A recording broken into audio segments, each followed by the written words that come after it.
అల్లూరి సీతారామరాజు జిల్లాలో ఘోర ప్రమాదం జరిగింది. ఓ ప్రైవేట్ బస్ అదుపు తప్పి లోయలో పడింది. ప్రమాదంలో 9 మంది మృతి చెందారు. 20 మంది గాయపడ్డారు. మృతుల్లో 5 మహిళలున్నారు. ఘటనా స్థలికి చింతూరు పోలీసులు చేరుకుని సహాయక చర్యలు చేపట్టారు. క్షతగాత్రులను చింతూరు ఏరియా ఆసుపత్రికి తరలించారు. చింతూరు మారేడుమిల్లి ఘాట్ రోడ్డులో రాజుగారి మెట్ట వద్ద ఈ ఘటన జరిగింది. బస్సులో 2 డ్రైవర్లు 35 మంది యాత్రికులు ఉన్నారు. అన్నవరం నుంచి భద్రాచలం వెళ్తుండగా ఈ ప్రమాదం జరిగింది. బస్సులోని ప్రయాణికులను చిత్తూరు జిల్లాకు చెందిన వారిగా గుర్తించారు. క్షతగాత్రుల్లో 5 పరిస్థితి విషమంగా ఉండడంతో భద్రాచలం ప్రభుత్వ ఆసుపత్రికి తరలించారు.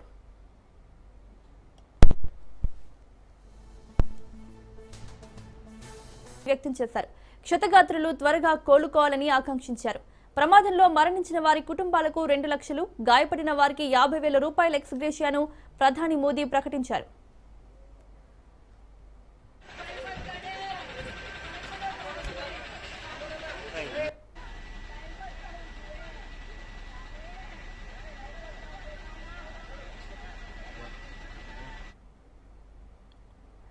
అల్లూరి జిల్లాలో జరిగిన రోడ్డు ప్రమాదంపై సీఎం చంద్రబాబు దిగ్భ్రాంతి వ్యక్తం చేశారు. బస్సు లోయలో పడి యాత్రికులు మృతి చెందడం బాధాకరమన్నారు. గాయపడిన వారిని చింతూరు ఆసుపత్రికి తరలించినట్లు అధికారులు ఆయనకు తెలిపారు. ఉన్నతాధికారులు తక్షణమే ఘటనా స్థలికి వెళ్లి సహాయక చర్యలు చేపట్టాలని సీఎం ఆదేశించారు. అన్ని శాఖలు సమన్వయంతో బాధితులకు మెరుగైన వైద్యం అందించాలన్నారు.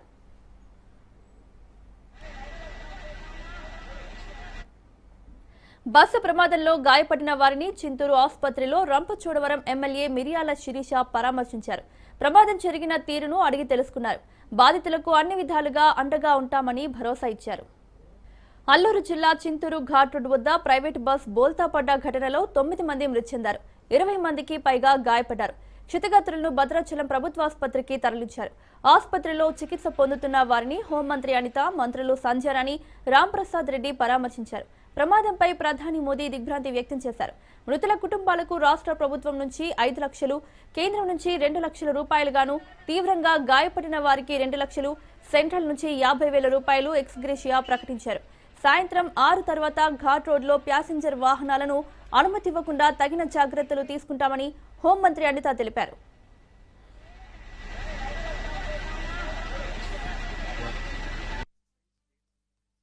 రోజు ఉదయం చిత్తూరు నుంచి వచ్చిన మంది ప్రయాణికులు, టూరిస్టులు ఎర్లీ మార్నింగ్ 4:35 ఆ టైంలో మనకి మారేడుమిల్లి చింతూరు మధ్యలో ఒక దుర్గా గుడి టెంపుల్ క్రాస్ రోడ్ దగ్గర బస్సు బోల్తా పడి 9 మంది మృతి చెందడం, అందులో 10 మందికి తీవ్ర గాయాలు అవటం మనందరికీ కూడా తెలుసు. నిజంగా చాలా దురదృష్టకర సంఘటన. వాళ్ళు ఎంతో దూర ప్రాంతాల నుంచి దేవాలయాలన్నీ కూడా దర్శించుకోవాలనే ఉద్దేశంతో సింహాచలం వెళ్లి, సింహాచలం నుంచి అరకు మీదుగా భద్రాచలం వెళ్లి అక్కడి నుంచి వెళ్ళాలి ఒక ప్లాన్ ప్రకారం వాళ్ళందరూ కూడా ఒక బస్సు బుక్ చేసుకుని రావడం జరిగింది. మాక్సిమం అందరూ కూడా చిత్తూరు డిస్ట్రిక్ట్ వాళ్ళు, కొంతమంది బెంగళూరులో సెటిల్ అయిన వాళ్ళు కూడా ఉన్నారు, కొంతమంది పలమనేరు టౌన్ నుంచి కూడా ఉన్నారు. సో ఓవరాల్ గా 37 మెంబర్స్ విత్ డ్రైవర్ తో కలిపి 37 మెంబర్స్ అందులోని ప్రయాణం చేస్తున్నారు. 2 డ్రైవర్లతో కలిపి అందులోని 9 మంది మృతి చెందడం జరిగింది. అందులో పలమనేరు టౌన్ నుంచి ఒక 2, చిత్తూరు టౌన్ నుంచి ఒక 2, అదేవిధంగా తిరుపతి నుంచి ఒకరు, తెనాలి నుంచి ఒకరు, బెంగళూరు నుంచి ఒకరు, ఇంకొక బెంగళూరు నుంచి ఇంకొకరు, నరసింహపల్లి విలేజ్, తానవనంపల్లి మండలం, చిత్తూరు డిస్ట్రిక్ట్, అక్కడ నుంచి ఒకరు. అంటే ఓవరాల్ గా 5 మహిళలు, 4 పురుషులు ఇందులో చనిపోవడం జరిగింది. చాలా మంది అక్కడ క్షతగాత్రులను చూస్తే కనుక నిజంగా చాలా బాధ అనిపించింది. వాళ్ళు చెప్తున్నారు ఎర్లీ మార్నింగ్ 4:35 ఆ టైంలో మేము అందరం పడుకుని ఉన్నాము. పెద్ద మాకు ఆ టైంకి సిగ్నల్ కూడా లేదు.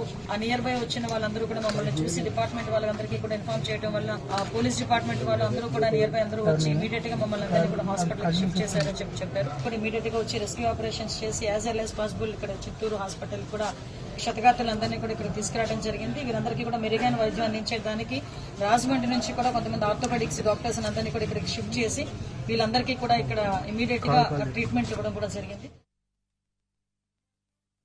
ఈ రోజు పొద్దున్నే జరిగిన ఈ సంఘటన చాలా బాధాకరం. ఈ సంఘటన జరిగిన పిమ్మటే గౌరవ ముఖ్యమంత్రి గారు అలాగే మా మంత్రివర్యులు నారా లోకేష్ గారు స్పందించడం జరిగింది. స్థానిక కలెక్టర్ గారు అలాగే స్థానిక శాసనసభ్యులు కూడా పొద్దున్నే ఇక్కడికి రావడం, ఇక్కడ ఎవరైతే క్షతగాత్రులు ఉంటారో వాళ్ళకి మెరుగైన చికిత్స అందించడం జరుగుతా ఉంది. ముఖ్యంగా రాష్ట్ర వ్యాప్తంగా ఈ రోడ్డు సేఫ్టీ గురించి ముఖ్యమంత్రి గారు కూడా కర్నూలు సంఘటన తర్వాత తీవ్రంగా స్పందించడం, ఎక్కడికెక్కడ అధికారులు కూడా క్లియర్ ఇన్స్ట్రక్షన్స్ ఇవ్వడం జరిగింది. ఇలాంటి ప్రమాదాలు రిపీట్ కాకూడదు. ఎవరైతే ప్రజలు అలాగే తీర్థయాత్రలకు పోయేటప్పుడే ఎలా ఎక్కువ ఈ సంఘటనలు జరుగుతూ ఉన్నాయి. ఈ రోజు ఈ సంఘటన విషయానికి వస్తే ఇది టూరిస్ట్ కి సంబంధించిన బస్సు అండి. మీ అందరికీ తెలుసు టూరిస్ట్ బస్సులు అంటే రెగ్యులర్ గా ఫ్లై అయ్యే బస్సులు కావు ఇవి. ఇక్కడికి వచ్చే డ్రైవర్లు కూడా ఎప్పుడో ఒకసారి ఈ ప్రాంతాలకు ఏదో కొత్తగా గిరాకీ దొరికినప్పుడు వస్తారు కాబట్టి ఈ ప్రమాదం జరిగే సంఘటనలు, ఈ బ్లాక్ స్పాట్స్ గురించి కూడా వాళ్ళకి అంత అవగాహన ఉండదు. ఈ రోజు జరిగిన సంఘటన కూడా అదే కోవకు చెందింది. ఏదేమైనా కూడా ఈ సంఘటన అయితే చాలా బాధాకరం. ఎవరైతే దీంట్లో క్షతగాత్రులు అయ్యారో వాళ్ళకు కూడా మెరుగైన చికిత్స అందిస్తున్నారు. గౌరవ ముఖ్యమంత్రి గారి ఆదేశాల మేరకు వాళ్ళకి ట్రీట్మెంట్ కి సంబంధించి ఎక్కడ రాజీ పడే పరిస్థితి ఉన్నదండి. కార్పొరేట్ హాస్పిటల్లో కూడా ఈ ప్రభుత్వం చికిత్స అందిస్తామని చెప్పి మేము ప్రతి ఒక్క పేషెంట్ తో కూడా మాట్లాడడం జరిగింది. అలాగే ఎవరైతే చనిపోయారో ఆ 9 కుటుంబాలకు రాష్ట్ర ప్రభుత్వం ద్వారా 5 లక్షల రూపాయలు ఇప్పటికే ముఖ్యమంత్రి గారు ఎక్స్‌గ్రేషియా ప్రకటించడం జరిగింది. ఎవరైతే టిపికల్ గా ఇంజురీస్ ఎక్కువ ఉంటారో ఆ వారికి కూడా 2 లక్షల రూపాయలు ఇవ్వడం జరుగుతా ఉంది.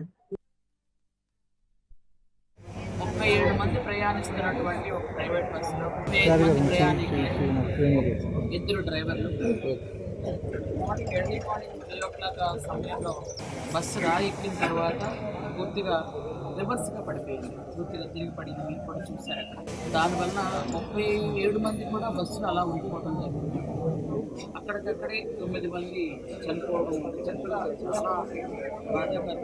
మిగిలిన వాళ్ళందరినీ కూడా తొందరగానే రెస్క్యూ తీసుకుని హాస్పిటల్లో జాయిన్ చేశాం. అయితే 28 మంది ప్రజెంట్ హాస్పిటల్లో చికిత్స పొందుతున్నారు. 28 మందిలో ఒక 4గురికి అయితే దెబ్బలు తగలలేదు, సేఫ్గానే ఉన్నారు. మిగిలిన వాళ్ళందరికీ కూడా దెబ్బలు తగలేదు.